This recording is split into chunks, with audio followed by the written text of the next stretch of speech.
Hey, what's up guys, and it's time to kick off 2020 early with the Galaxy A51. Yes, this bad boy is here. We have an all new design for the Galaxy A lineup, the design that you will most likely see on future Galaxy devices as well. So let's kick things off with the design of the phone. Just like the last year's Galaxy A50, this is a gloss stick design. But the difference this year is that Samsung has introduced a L-shaped camera. This is a new design move that they're following, which you're going to see on future flagships. Along with this, we have brand new colors. So officially there will be 3 colors, and honestly my favorite one is this one, which is going to be the Prism pink color. It's a very slim device. And yes, we still have the headphone jack at the bottom, the speaker, USB Type-C port, all that stuff. And just like last year's Galaxy A series, we have an optical fingerprint scanner on this phone, which is again not the fastest that I've seen, but it does work more consistently compared to the last year's device. So every year the Galaxy A series takes some design elements from the flagship Note and S lineup, and this year is also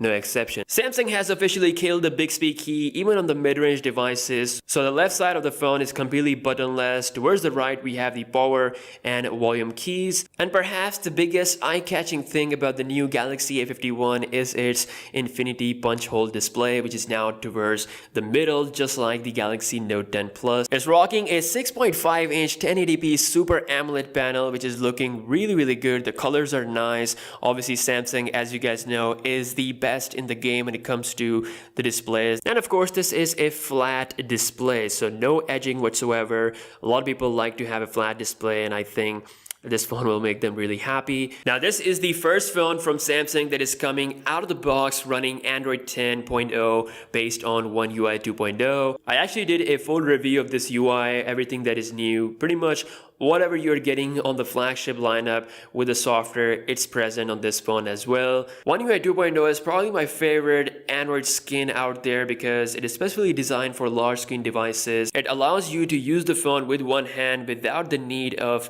your second hand, so that's pretty good. Now Samsung has made some significant improvements when it comes to the internal specs. So it is rocking a 8nm Exynos 9610 chip. It's also rocking 6 GB of RAM and 128 GB of internal memory. Everything is looking pretty smooth on this phone. I've not noticed any lag whatsoever. Obviously I'll be doing some further testing in my full review, and most likely I'll be doing a speed test as well, so make sure to subscribe for that video. Now let's talk about the cameras on the back. So this is the new quad camera setup from Samsung. We've got a main 48 megapixel sensor along with a 12 megapixel ultra wide angle lens, which is an upgrade from the 8 megapixel that we saw with the last year's model. There's a 5 megapixel depth sensor, as well as a brand new, for the first time, a 5 megapixel macro lens. So the images are looking really sharp. Macro lens actually lets you get really close to the subject, which is pretty good. On the front we have a 32 megapixel selfie sensor, which allows you to take photo in a wider aspect as well. Now the camera UI is looking pretty good. This is the brand new UI you get with Android 10, kind of similar to how Google implements with its Pixel devices, which I really like. You've got all the modes: Pro mode, night mode,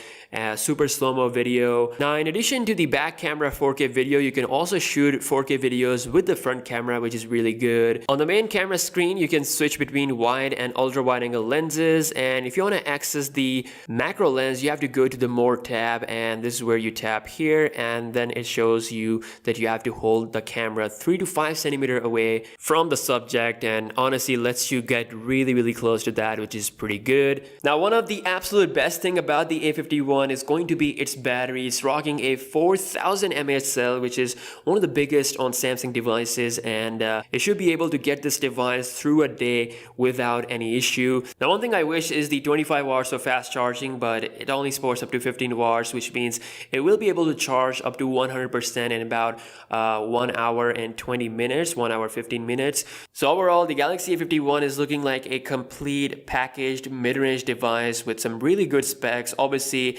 everything depends on how the pricing will go about this phone. It's gonna be launching really soon worldwide, and it's gonna be up for pre-order in Pakistan in the coming days. Again, I'll be doing my further testing in the coming days. There will be an unboxing video as well as some speed tests and a camera test as well in a full review. If you guys want to see all of that, be sure to hit the subscribe button with bell notifications on, and I'll see you guys in the next one.